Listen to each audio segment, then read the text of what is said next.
किसी ने बड़ी अच्छी बात कही है, पसीने की सहाई से जो लिखते हैं अपने इरादों को, उनके मुकद्दर के पन्ने कभी कोरे नहीं हुआ करते। नमस्कार दोस्तों, मैं हूं आपका BS ढिल्लों। आज की कहानी एक ऐसे क्रिकेटर की कहानी मैं आपको सुनाता हूं जिसकी किस्मत में शोहरत लिखी है। वो शोहरत अच्छी भी है और बुरी भी है। एक ऐसा क्रिकेटर जो अपनी गेंदबाजी से पूरी दुनिया में छा जाता है, देश का हीरो बन जाता है, लेकिन जब बात आती है उनके निजी जीवन की तो उसमें उनकी छवि जो है एक विलन के रूप में पेश की जाती है। उनकी पत्नी उन पर आरोप लगाती है कि वो मेरे साथ मारपीट करते हैं, लेकिन आप उन्हें देखेंगे या उनके साथ बातचीत करेंगे तो आपको लगेगा कि इनका व्यवहार बड़ा ही अच्छा है। ये वो इंसान है जो ना कोई बुरी आदत रखते हैं, सिर्फ और सिर्फ अनुशासन के साथ अपना गेम खेलते हैं। इनकी लाइफ पर अगर कोई मूवी बनती है तो मेरे को लगता है वह सुपर हिट होगी। इस क्रिकेटर का नाम है मोहम्मद शमी। मौजूदा चल रहे विश्व कप 2023 में मोहम्मद शमी जमकर कहर बरपा रहे हैं। शुरुआती 4 मैचों में टीम को दौड़ दौड़ कर पानी पिलाने और मैदान में जगह नहीं मिलने के बाद जब शमी मैदान में उतरे तो उन्होंने क्रिकेट की दुनिया में इतिहास ही रच दिया। शमी विश्व कप में सबसे अधिक विकेट लेने वाले भारतीय गेंदबाज बन गए और उन्होंने जहीर खान को पीछे छोड़ दिया है। हार्दिक पांड्या के चोटिल होने के बाद प्लेइंग 11 में जब जगह मिली तो शमी ने इसका जमकर फायदा उठाया। न्यूजीलैंड के खिलाफ मैच में उन्होंने 10 ओवर में 54 रन देकर 5 विकेट लिए। इसके बाद इंग्लैंड के खिलाफ 4 विकेट चटकाए। गुरुवार को श्रीलंका के खिलाफ शमी ने 7 ओवर में सिर्फ 16 रन देकर 5 विकेट चटकाए और इसके साथ ही कई रिकॉर्ड अपने नाम कर लिए। यहाँ तक पहुँचने में मोहम्मद शमी को जिन जिन मुसीबतों का सामना करना पड़ा, अगर कोई और होता तो शायद कब के हाथ खड़े कर देता। उनकी मेहनत और सच्ची लगन के कारण आज सारा विश्व शमी को सजदा कर रहा है। यहाँ तक पहुँचने के सफर में सबसे बड़ा हाथ उनके पिताजी का है। उत्तर प्रदेश के अमरोहा जिले के अली नगर के रहने वाले शमी के पिता तौसीफ अली को तेज गेंदबाजी का बहुत शौक था। वो देश के लिए क्रिकेट खेलना चाहते थे और एक अच्छे तेज गेंदबाज के रूप में अपना नाम बनाना चाहते थे। हालांकि किसान और गरीब परिवार से आने और परिवार की दूसरी जिम्मेवारियों के चलते वह राष्ट्रीय टीम तक तो नहीं पहुंच सके और सिर्फ जिला स्तर के ही क्रिकेटर बनकर रह गए। लेकिन उन्होंने अपने बेटों को क्रिकेटर बनाने का ठाना।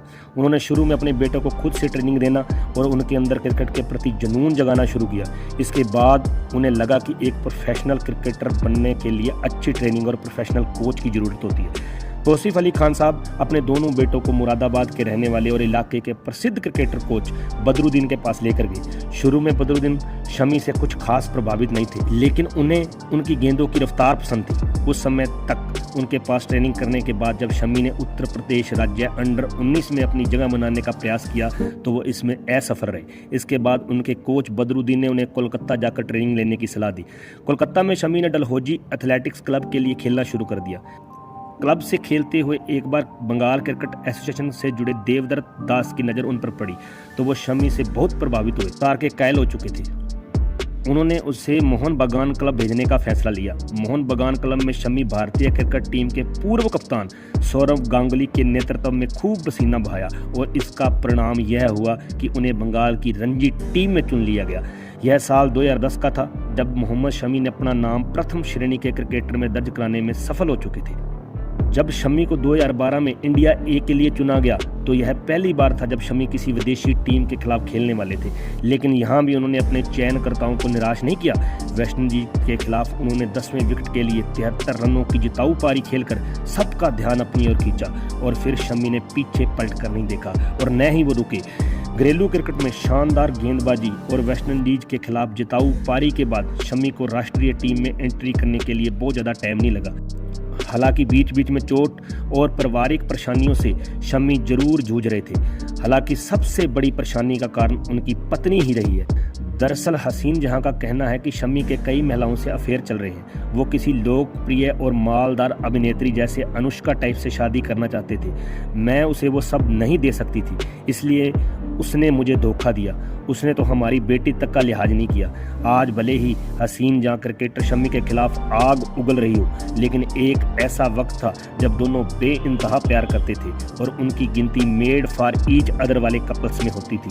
साल 2014 में दोनों ने प्रेम विवाह किया था। कहते हैं कि शमी के घरवाले इस शादी के लिए राजी नहीं थे, लेकिन शमी ने उनके खिलाफ जाकर हसीन से शादी की थी। लेकिन मात्र 4 साल में ही यह रिश्ता नफरत और कड़वाहट में बदल गया और साल 2018 से ये दोनों अलग रह रहे हैं। शादी से दोनों की एक बेटी भी है जो कि हसीन यहाँ के पास ही रहती है, जिससे ना मिल पाने की वजह से शम्मी काफ़ी दुखी भी रहते हैं। दोनों के रिश्ते की नफरत तब सामने आई जब हसीन जहां ने मोहम्मद शमी पर मैच फिक्सिंग, दहेज उत्पीड़न, मारपीट, बेवफाई और कई महिलाओं से अफेयर होने के आरोप लगाए। हालांकि बीसीसीआई जांच में शमी मैच फिक्सिंग वाले आरोप में निर्दोष साबित हुए और आज भी टीम इंडिया के अहम सदस्य हैं, लेकिन बीते 5 सालों में शमी हसीन का रिश्ता बद से बदतर होता चला गया। हालांकि मोहम्मद शमी ने हसीन को लेकर सार्वजनिक रूप से कभी कुछ नहीं कहा, लेकिन हसीन यहाँ के वीडियो उनके खिलाफ अक्सर वायरल होते रहते हैं। मालूम हो कि शमी और हसीन की पहली मुलाकात एक मैच के दौरान हुई थी। हसीन यहाँ एक चीयर गर्ल्स थी, शमी के साथ उनकी दूसरी शादी थी। उनकी पहली शादी पश्चिम बंगाल के वीरभूम में स्टेशनरी की दुकान चलाने वाले सैफुद्दीन नामक युवक से हुई थी, जिनसे उन्हें 2 बच्चे हैं। सैफुद्दीन से हसीन यहाँ की शादी साल 2002 में हुई थी, लेकिन साल 2010 में दोनों का तलाक हो गया। इस तलाक की वजह हसीन यहाँ का ग्लैमर के क्षेत्र में आगे बढ़ना था, जिसके खिलाफ सैफुद्दीन और उसका परिवार था। उसके दोनों बच्चे उसी के पास रहते हैं और अब उनका और हसीन यहाँ का कोई संबंध नहीं है। जिंदगी में इतने बड़े उतार चढ़ाव के बाद भी शम्मी ने मेहनत करना नहीं छोड़ा और उनकी मेहनत ने आज उन्हें विश्व के टॉप के बॉलरों में लाकर खड़ा कर दिया है। इतनी घरेलू परेशानियां होने के बाद भी जिस लेवल तक मोहम्मद शमी पहुंचे हैं, शायद ही दुनिया का कोई क्रिकेटर पहुंच पाता। शमी की लाइफ से इतना तो पता लग गया कि जीवन में इंसान अगर कुछ करने की ठान ले तो उस मुकाम तक पहुंचना मुश्किल नहीं होता। आपको कैसी लगी मोहम्मद शमी की कहानी, कमेंट बॉक्स में कमेंट करके जरूर बताना और वीडियो को लाइक और शेयर जरूर करना। धन्यवाद।